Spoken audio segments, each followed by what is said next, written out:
Hello everyone and welcome to this video. I will share with you step by step how to create funded next account. So if you want to create account, go to Google, search for funded next. This is the keyword. Click on this first website here. You will see this page. From this page, click on login option. On this top right corner, you will see this page. From this page, click on register. As you can see here, when you click on register, you have a different option to fill information such your first name and last name with your last name and first name as per government ID. Choose your country here. After write your countries, write your password. In this case, click agree processing and personal data. Knowledge, my name correct.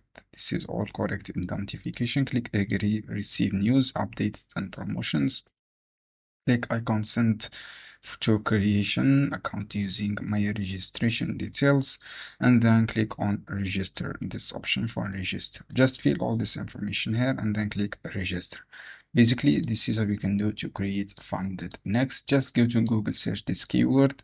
After that, click on this first website, complete this information here.